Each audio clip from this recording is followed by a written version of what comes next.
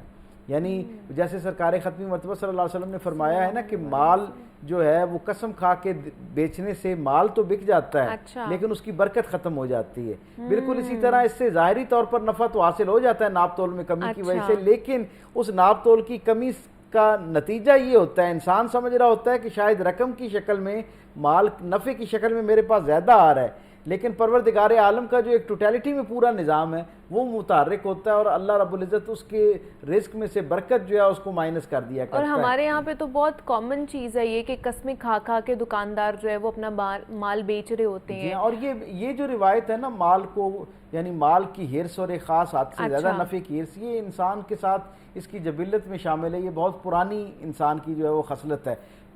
اسلام کے آنے سے پہلے کی جو مختلف اقوام ہیں ان کے ہاں بھی ہمیں اس حوالے سے بہت ساری جو ہے وہ خرابیاں، معاشرتی خرابیاں جو ہیں ہمیں ملتی ہیں، اور ان کو تجارتی خرابیاں بھی اگر میں کہوں تو شاید غلط نہ ہوگا۔ آپ یہ دیکھیں کہ خود قرآن حکیم کے اندر پروردگار عالم نے حضرت شعیب علیہ السلام کی نسبت سے یہ بتایا، مدین کے جو رہنے والے لوگ تھے ان کے ہاں تجارت کے معاملے میں بڑی ہی غیر ذمہ دارانہ روایات جو ہیں وہ پیدا ہو چکی تھی۔ اچھا، مدین ایک ایسا مقام تھا جو ایک دنیا کا اس زمانے کا سینٹرل پوائنٹ تھا، یعنی تجارت کے لیے قافلوں کا آنا اور جانا جو ہے وہ وہاں معمول کا حصہ تھا، اور بڑے درجے پر تجارت ہوا کرتی تھی۔ دنیا کے مختلف آباد گوشے جو آپس میں اس وقت مربوط تھے، یعنی کنیکٹڈ تھے، جن کے درمیان سفر ہوتا تھا، ایک دوسرے سے آگاہ تھے، وہ مدین کو ایک بڑی تجارتی منڈی کے طور پر لیتے اور وہاں لوگ خریدنے کے لیے آتے۔ اچھا، پوری دنیا سے مسافر آتے، بہت سارے لوگ پہلی دفعہ آئے ہوتے، اور اس بڑے سیٹ اپ کو دیکھ کر، جیسے عمومی طور پر ہمارے ہاں بھی ہوتا ہے کہ چھوٹے شہروں سے، دیہاتوں سے جب لوگ بڑے شہروں کی بڑی منڈیوں میں آتے ہیں تو وہ اس سے مرعوب ہو جاتے ہیں اور وہ مروتاً اس طرح کہہ نہیں پاتے۔ بالکل یہی معاملہ، یہ آج کا ہی صرف قصہ نہیں ہے، یہ اس زمانے میں بھی ایسے ہوا کرتا تھا، اور مختلف جو مسافر آیا کرتے ان کی پھر آنے کو ایکسپلائٹ کیا جاتا ان معنوں میں کہ انہیں پھر ناپ تول میں کمی کی جاتی، یعنی اس میں اور بہت سارے عارضی بھی ان کے ہاں لاحق تھے انہیں، یعنی وہ قیمت جو ہے ایک دفعہ رات کو کچھ اور قیمت طے کرتے تھے، جب صبح وہ اپنا کاروبار شروع کرتے تو قیمت اور کر لیتے، پھر حتیٰ کہ جب وہ تولنے کے لیے یعنی ترازو پہ آتا تو اس وقت بھی قیمت بدل دی جاتی، اور پھر قیمت اپنی مرضی کی لینے کے باوجود، کیونکہ خریدار جو مختلف علاقوں سے آیا ہوا ہوتا اور وہ مجبور ہوتا لینے کے لیے، وہ اپنی مجبوری ظاہر کرتا اور مجبوراً اسے جو ریٹ وہ دے رہے ہوتے اس پر خریدنا پڑتا، اس کے باوجود ان کی زیادتی ختم نہ ہوتی، اور پھر وہ آخری درجے پر ناپ تول میں کمی کر کے ادھر سے بھی مزید جو ہے وہ پروفٹ کماتے۔ اللہ کے رسول حضرت شعیب علیہ السلام نے اپنی قوم کو جب اللہ کا ہدایت نامہ پہنچایا، اپنے زمانے کی تبلیغ جو کی، تو اس میں توحید کے حوالے سے، انسانوں کے باہمی حقوق کے حوالے سے جہاں بات کی، وہاں پر ایک بہت نمایاں ان کی تبلیغ کا جو عنوان تھا وہ ناپ تول میں کمی کے حوالے سے تھا۔ جناب شعیب علیہ السلام نے اپنی قوم پر بڑی محنت کی، بڑی تفصیل کے ساتھ اس پر بات کی، یعنی انہیں اللہ کی جو ہے نا احکامات سنائے، اللہ کے ہاں جو اس پر وعید ہے وہ سنائی، اور اللہ کی ناراضگی کا جو اس کے اوپر معاملہ ہے اس سے آگاہ کیا، لیکن وہ کیونکہ نفع کی لذت جو ہے وہ اتنی زیادہ تھی اور نفع کی کشش اتنی زیادہ تھی، جناب شعیب علیہ السلام کے سامنے وہ بات سنتے اور مروتاً خاموش ہو جاتے۔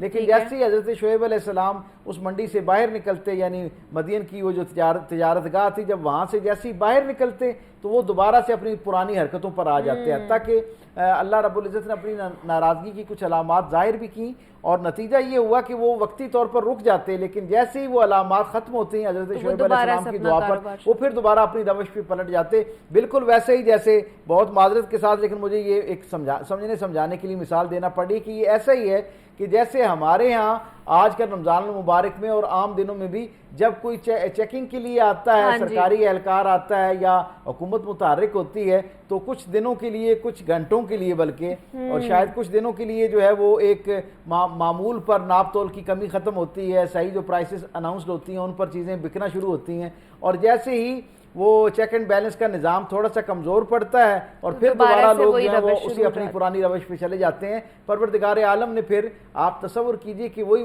مدین کی بستی جس پہ جو تجارت کے حوالے سے پوری دنیا کے لیے ایک مثالیہ کے طور پر پہچانی جاتی تھی، دنیا بھر سے لوگ، تاجروں کا یہ خواب ہوا کرتا تھا کہ ہم مدین سے جا کے جو ہے وہ تجارت کریں اور وہاں سے سامان لے کر آئیں۔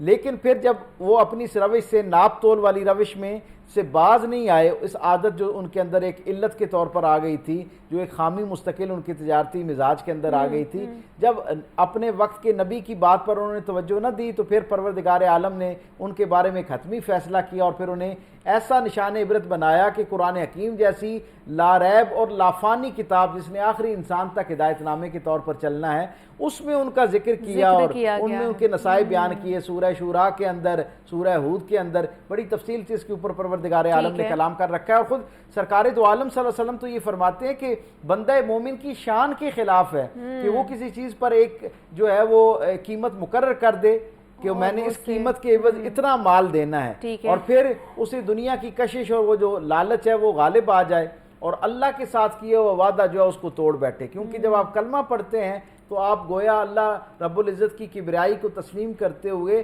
اللہ کے ساتھ یہ وعدہ کرتے ہیں کہ میں تیرے سارے فرامین جو ہیں, تیرے جتنے احکامات ہیں انہیں عمل کروں گا. وہ عقیدے کے ذیل میں جو ہیں وہ بھی, اور جو میری براہ راست زندگی روزمرہ کی زندگی کے ساتھ وابستہ اعمال ہیں ان میں بھی میں تیرے احکام کو جو ہے وہ اپنی زندگی کی فرسٹ پرائرٹی کے طور پر رکھوں گا, اور ان ساری چیزوں سے خود کو باز رکھنے کی کوشش کروں گا, ان سے بچانے کی کوشش کروں گا, خواہ ان کے اندر کتنی دنیاوی کشش کیوں نہ موجود ہو, ظاہری طور پر میرے دل سے دماغ سے کتنی آواز کیوں نہ آ رہی ہو کہ اس میں میرا بڑا فائدہ موجود ہے, لیکن کیونکہ میں اب کلمہ پڑھ چکا ہوں اس لیے میں پروردگار عالم تو اس سے وعدہ کرتا ہوں کہ میری ترجیح اول تیرا فرمان ہوگا اور تیرا معمول ہوگا. یعنی ناپ تول کے بارے میں آپ تصور کیجئے کہ رسول اللہ صلی اللہ علیہ وسلم نے جن اپنی پوری یعنی سیرت کے اندر جن 29 لوگوں کے بارے میں یہ کہا کہ یہ ہم میں سے نہیں ہیں, یعنی حضور نے ان کو کیٹیگوریکلی اسلام سے ہی باہر تفریق کر دیا, ان کو الگ کر دیا. ان میں جہاں ملاوٹ کرنے والے لوگ ان کے بارے میں حضور نے فرمایا, جہاں پر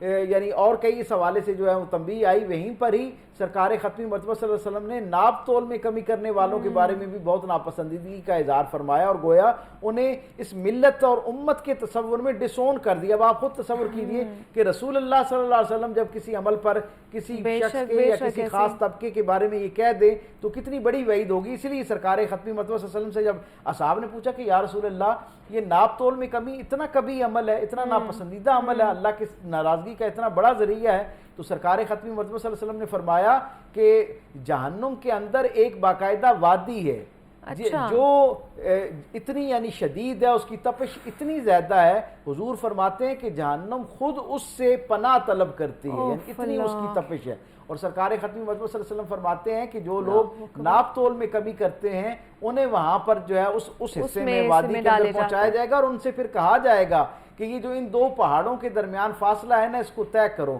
اور وہ پہاڑوں کا فاصلہ جو ہے ایک پہاڑ سے دوسرے پہاڑ تک جو ہے اس یعنی حبس والے اور شدت والے ماحول کے اندر ان پہاڑوں کا فاصلہ جو ہے وہ 50,000 سال کے برابر ہے.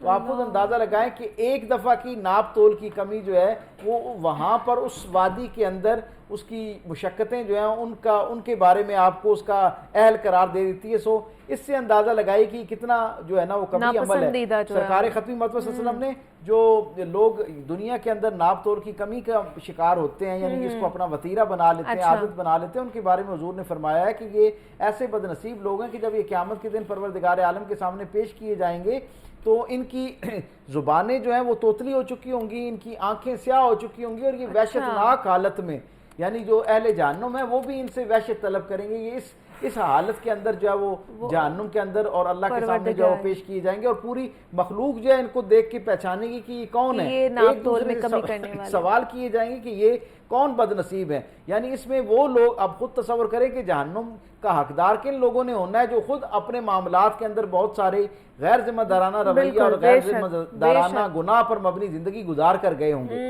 وہ ان کو دیکھ کر خوف زدہ ہو رہے ہوں گے اور ان کے بارے میں سوال کریں گے کہ یہ کون لوگ ہیں جنہیں اس درجے کی معصیت, اس درجے کی جو ہے وہ اللہ کی ناراضگی کا سامنا ہے کہ ان کے چہرے بگاڑ دیے گئے ہیں اور ان کے چہروں کے رنگ سیاہ کر دیے گئے ہیں, ان کی آنکھیں جو وہ نیلی کر دی گئی ہیں, اور ان سے ایک ہیبت جو ہے وہ آ رہی ہے. اہل جہنم کو ہیبت آ رہی ہے اس سے. آپ کو تصور کیجئے اللہ کے ہاں ان کی کس درجے کی ناپسندگی کی جو ہے وہ شمار کی جا رہی ہوگی. تو یقیناً یہ معاشرے کے اندر بظاہر جو ہے وہ ایک بہت چھوٹی چھوٹی علامات ہمیں لگتی ہیں. ہم اچھا یہاں پر ایک اور معاملہ بھی ہے کہ ہم یہ سمجھتے ہیں کہ شاید ترازو جو ہے نا ان کو پلٹا دینا جیسے قرآن حکیم میں کہا گیا, اور جیسے ان کو ان کے درمیان عدل قائم نہ کرنا جو ہے یہ ناپ تول میں کمی ہے. یہ جو جھٹکے کے ساتھ باٹ رکھنا ہے نا,